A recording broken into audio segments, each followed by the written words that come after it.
Good morning, everyone. How you all doing today? This is Old Dad on the channel Old Dad Discovers, and it's the weekend. And I've decided to go for a little walk in the morning to get some nice vitamin D, get some sun. And this is all part of my goal of getting exercise and getting a six pack. It's happening. I think I've made some improvements, and hopefully by the time the new year comes in on January 1st, I could show the fruits of my labor. And even if I don't get there, even if it's not quite the most beautiful six pack, well, I shouldn't say six pack because I don't even know if a six pack exists under the fat. I am what you call skinny fat. So I'm not particularly overweight. I look fairly thin, but right around the kind of gut area, I've always had a lot of fat. And so never ever had a six pack. And so now I'm gonna see what's there. It could be a 4-pack, it could be maybe even an 8-pack. Hopefully not a 5-pack, that would be odd. But a 6-pack would be okay, and even a 4-pack I'd be happy. But it's just an effort to be healthy. And at the worst, I think in 6 months I'll be healthier. So we've kind of hit the, we're pushing on the 1 month mark, and I feel healthier, which is great. And I've been very diligent about going to the gym very consistently, trying to build up the muscle. So it's not just about doing cardio and losing the fat, but hopefully building more muscle.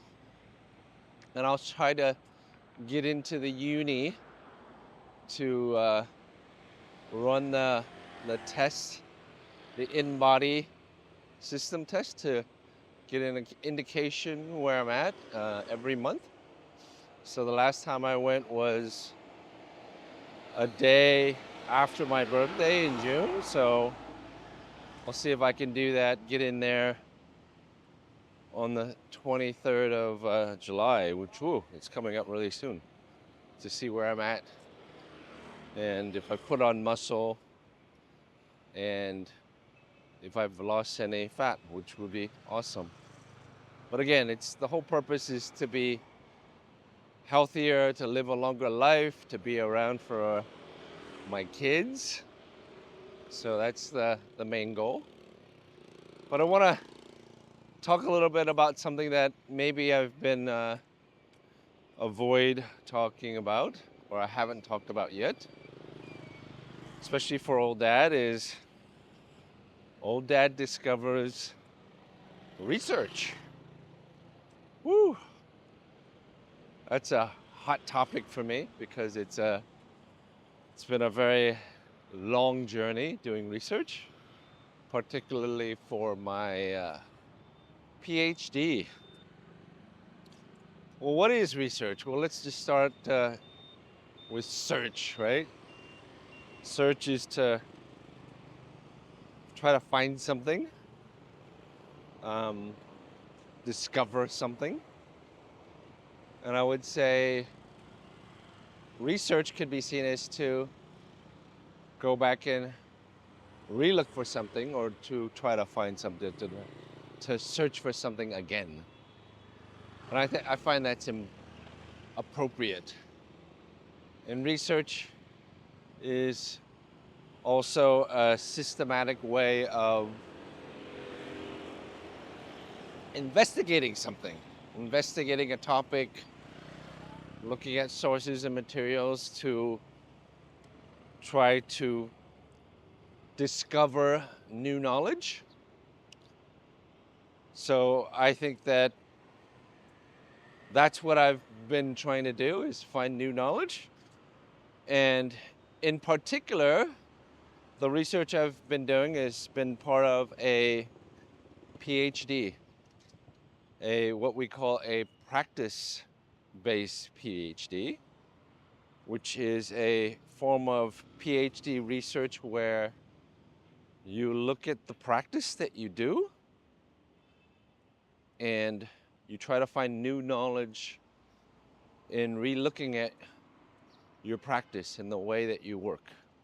And here we define practice as your area of practice or something that you do as part of who you are. So in my case, my practice is in screenwriting. Now, why is it not in filmmaking? Well, I guess they kind of go hand in hand, but when I look at what I've done the most consistently, something that I've done that's been very sustainable is actually the act of screenwriting.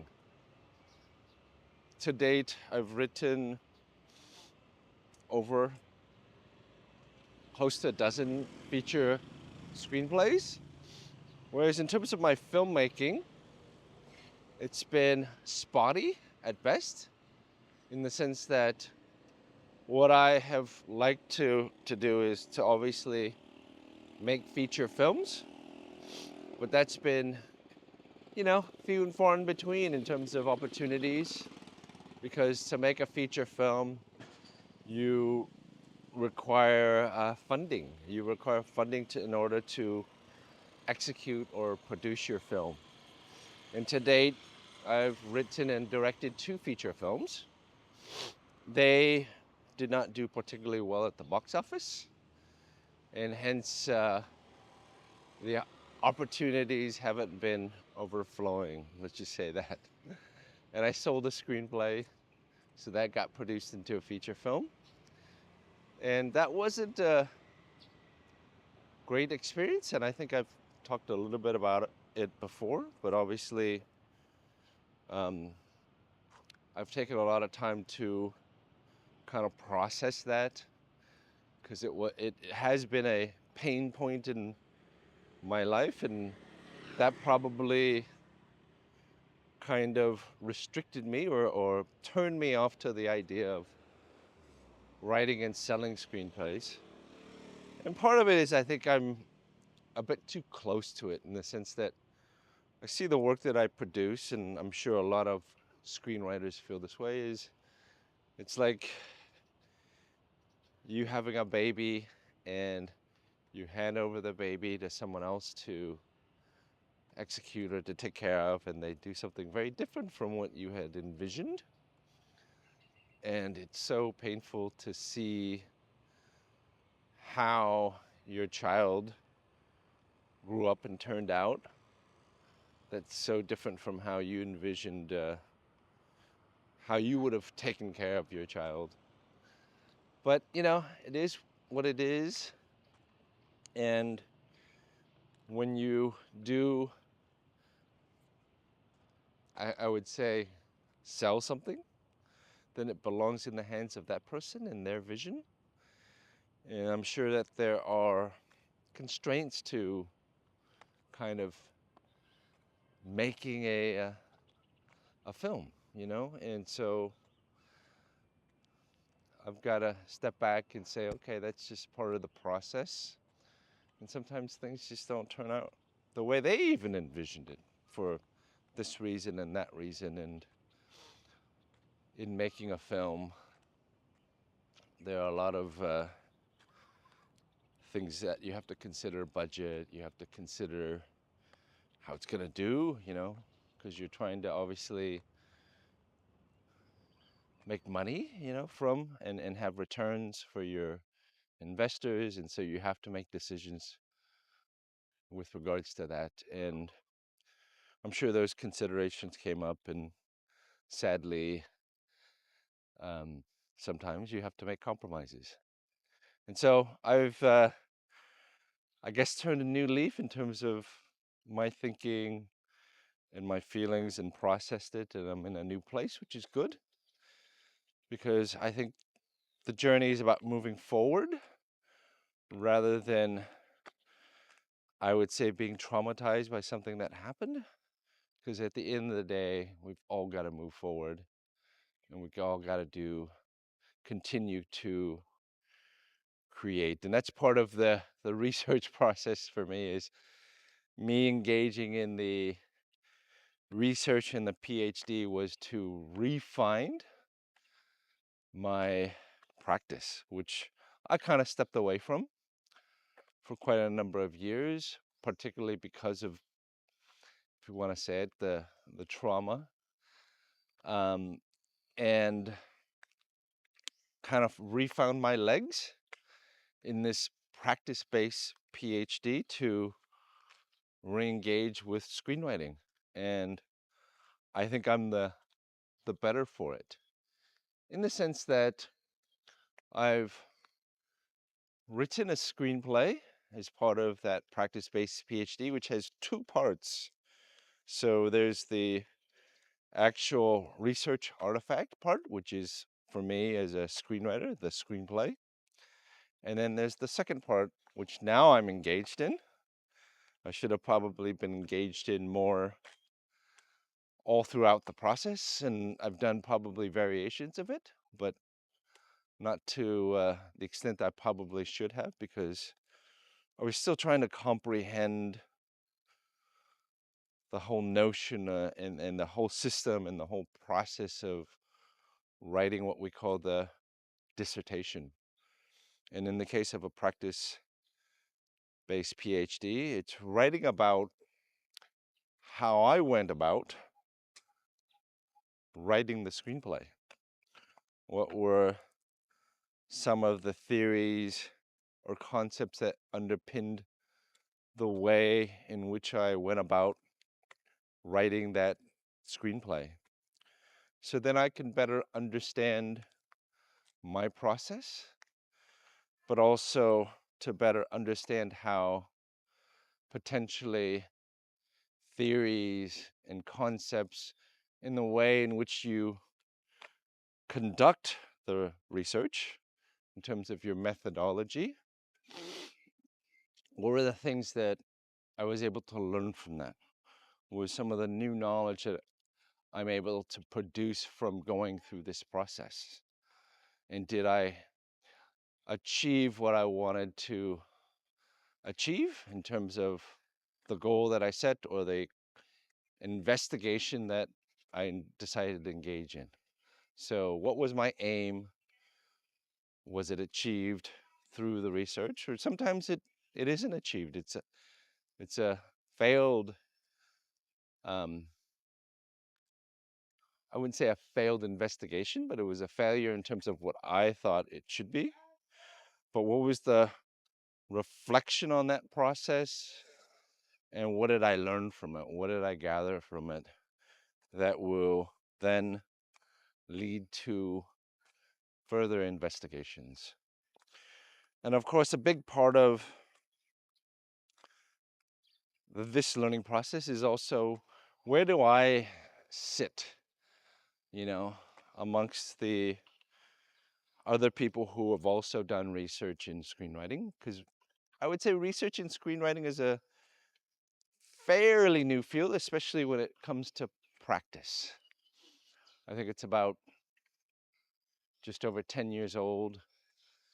Primarily, I think most of the practice-based research in screenwriting has happened in Australia and Europe, so the UK, but primarily really strongly in Australia. And that's why I'm doing mine through an Australian university, which is RMIT, the university that I have been working and teaching at for the last now 16, close to 17 years. And it's been an enjoyable experience too. Not only do I get to teach students about what I have passion for and love, but also I get to learn from them. I get to learn from the students. Um, and they come to film um, with a lot of passion, with a lot of youthful spirit, which sometimes as you get older in age, it starts to wane a little. But I've kind of reignited this passion recently, and it was through research that's happened. But now I'm on that last leg of my PhD, which is to write up the dissertation. And I'm fortunate in the sense that I've had a lot of really good people supervise me, give me feedback along the way. But now this last step is all up to me. I've got to sit down. I've got to take ownership of my studies and really figure out what I need to put on paper to evidence the journey and what I've learned, and that I've mastered it in the sense that the understanding of what's required of research, of a PhD investigation. And then once the dissertation is done, then I need to go and defend it, to show, to evidence that I understand what I've created, and that what I've created in terms of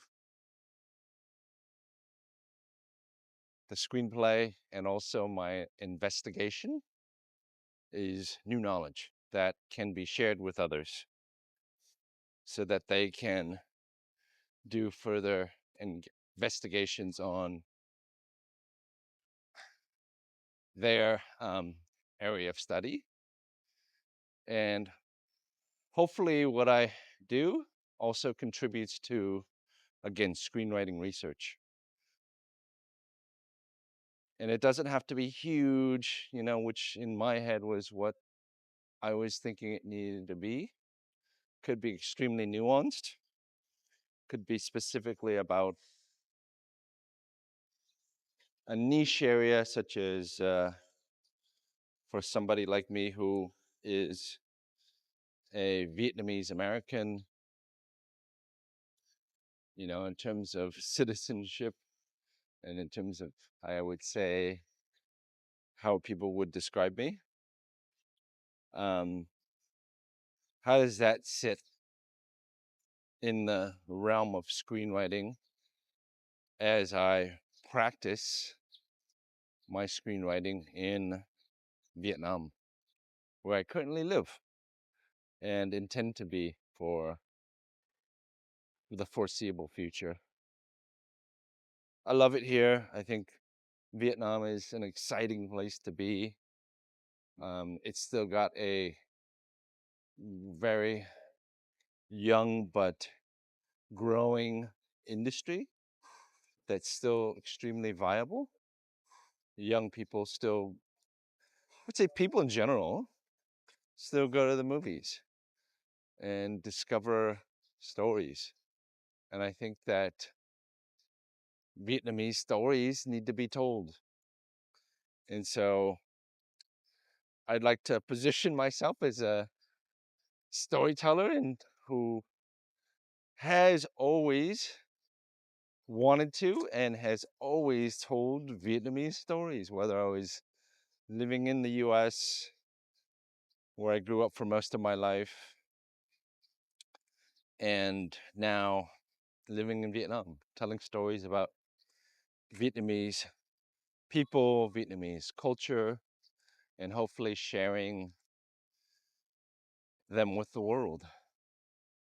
And hopefully what I do will inspire others to not only engage in screenwriting and telling stories of their culture, but also to inspire them to realize their passion for films and to continue making films and hopefully sharing that love and passion with others, an audience, maybe come back or maybe get engaged in education and teaching others, and maybe engage in research.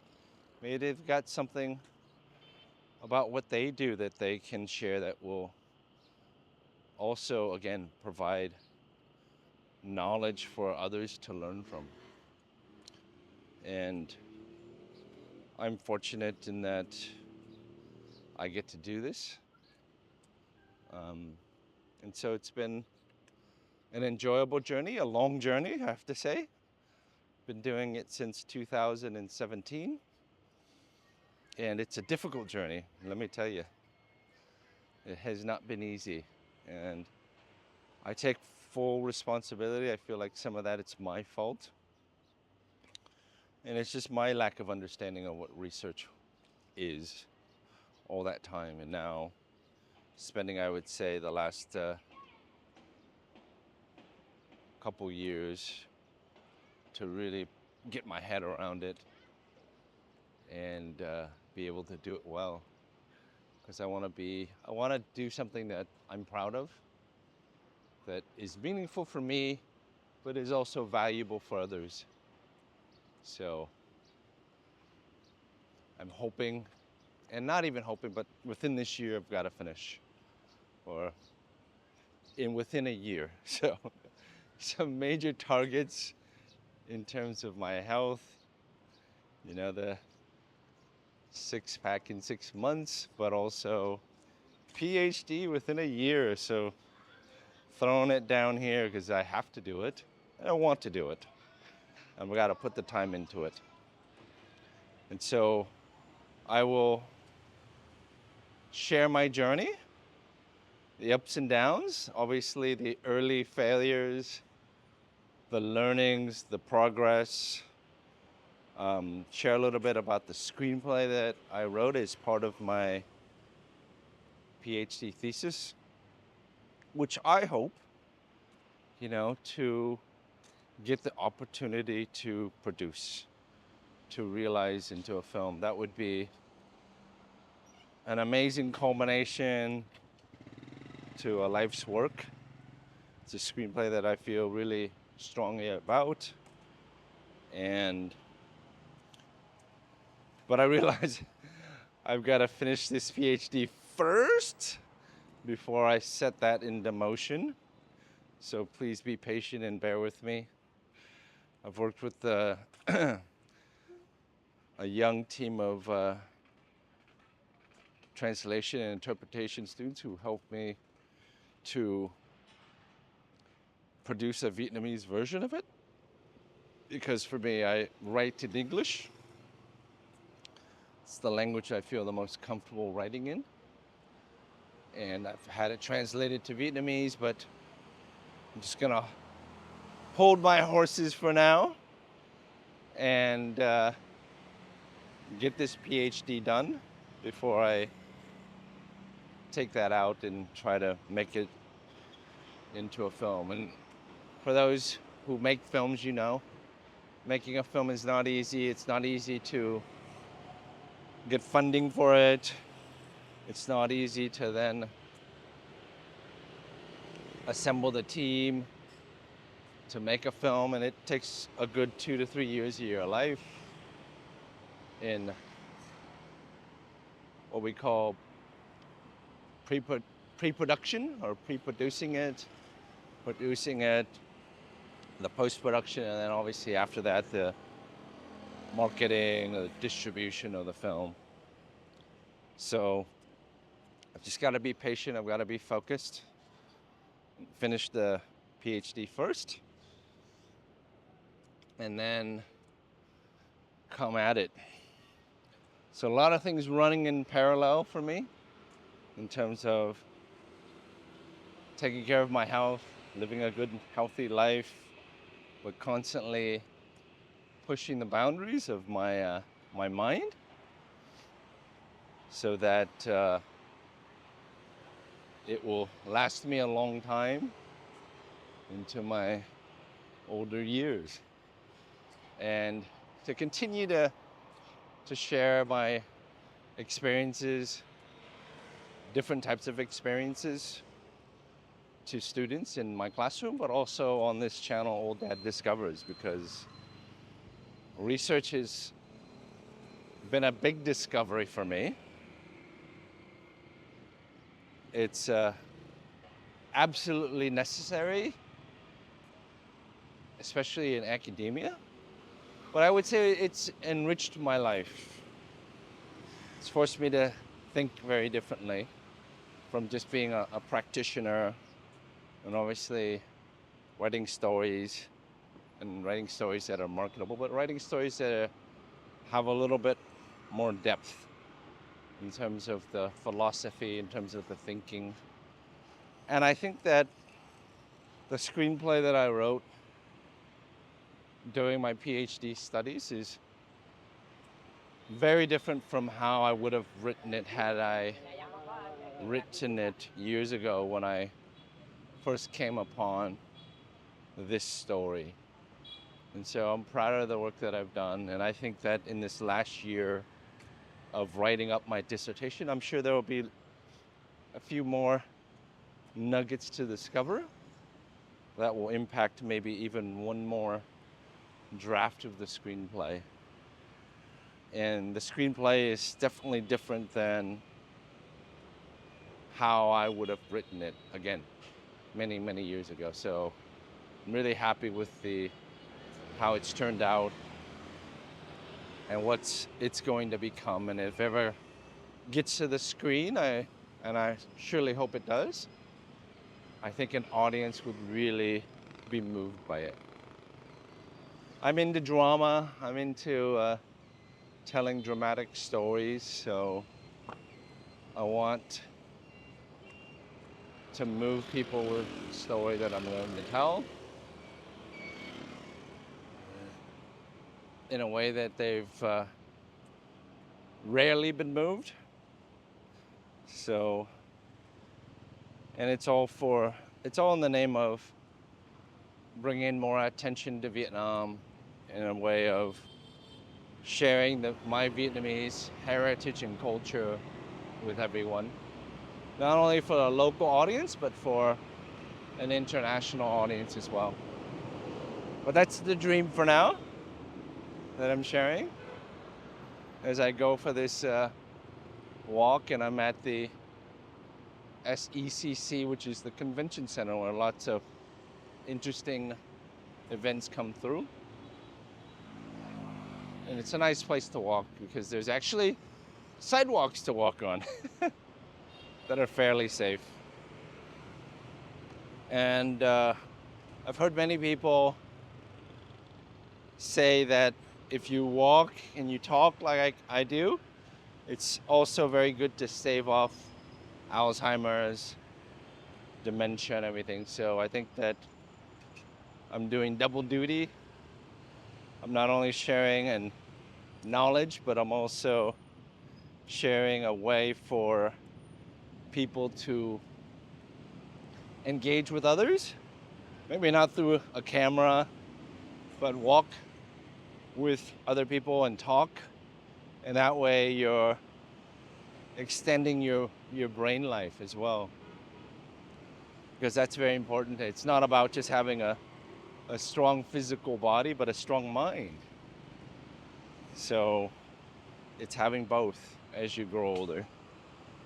And hopefully, my friend Tom, who I've got to get on an interview at some point, always talks about longevity, always talks about singularity and extending our lives. And he believes that they're in the future, and he's done a lot of research in this area, so I give him that credit. I'm not as extensively researched as he is in this area. So I think he's got a lot to share, and I'll try to get him on the channel because he thinks that eventually there will be a nice pill that we can all take that will turn back the clock, which would be awesome. Which, you know, I think crossing a big street, so I gotta be careful I don't walk and talk and then get run over. I'm going to the where the new pickleball courts are, near, appropriately across the street from FV Hospital, where I will learn how to play pickleball with my good friend Matt from Matt's Vietnam Life. We're gonna try to basically get our old legs moving again and exercising, and hopefully doing it and learning a new game, because it seems to be the rage, as I mentioned earlier, not only internationally but here in Vietnam. Pickleball courts everywhere. We'll try our hands and feet and legs at it, and hopefully we don't injure ourselves. But just in case we do, there is FV right there, so that we can be rushed over and be taken care of. And of course, I don't think we're that unhealthy, but who knows, you know?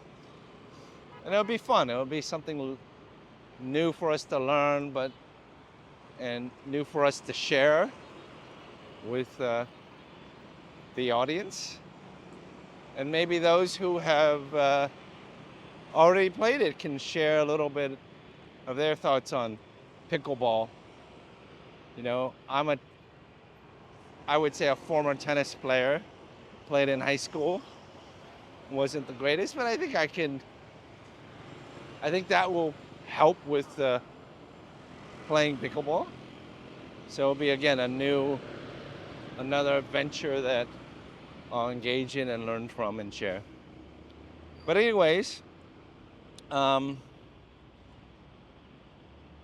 me, going back to the main topic, which is Old Dad Discovers Research, it's been a long journey. It's been an eye-opening journey. It's I don't know. I mean, I'm thankful that I've gone on that journey. I think it's really enriched my life, but I have to admit it's been a difficult journey, extremely difficult journey. Going from a practitioner, or somebody who does things, who makes films, who writes screenplays, to then becoming a researcher, which is a completely different cap to wear, let me tell you, and learn that process. But I think I have it in me, and my supervisors are gonna be amazing in getting me across the finish line. And also the panel who meets on a twice a year, every 6 months in Vietnam, to give feedback on each stage of the PhD, from progress to major milestones. And it's been very helpful, but it's been a lot of learning how to let go as well. So letting go of all the bad habits and things that you've known before, or that you think before, to be open to this new way of doing things and this new process. So it's been a tremendous journey. And this last year of writing the dissertation, I'll share more with everyone. And hopefully, again, that besides resulting in a PhD in research, I hope that there are legs in terms of than getting the opportunity to make a film. So I'm here at the pickleball court. Wow, it's a lot of people, but I think I can do this. Looks like a very interesting sport to try out. So anyways, I'll sign off here. I'm gonna go and ask some information about pickleball and see if I can get a court next week with my good friend Matt and try it out. I think we'll be so intimidated because it looks like everybody here are like superstar players. So maybe Matt and I need to find a smaller court that for beginners so we don't look so bad. Or maybe it'll motivate us, or maybe we're better than we actually think we are or that we're capable of. Okay, so this is Old Dad signing off on this episode of Old Dad Discovers Research. And again, I'll have a lot more to share soon. Cheers, everyone. Thank you for watching. Don't forget to like, subscribe, and share Old Dad Discovers.